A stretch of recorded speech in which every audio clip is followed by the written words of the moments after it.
Hey guys, this is Dr. Hub. In case you haven't subscribed, please do subscribe for updates. Let's look into the distribution. So distribution of the calcium, and this is going to be in mg per dl, and this is going to be in normal human plasma.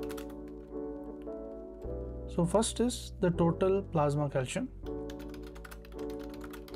So this is subdivided into the total diffusible and the total non-diffusible. So diffusible and non-diffusible. So diffusible, what does it contain? Diffusible, it contains ionized, and also it is complex to the HCO3 minus. So total diffusible is 5.36 and it includes the ionized and also the complex to the HCO3, the bicarbonate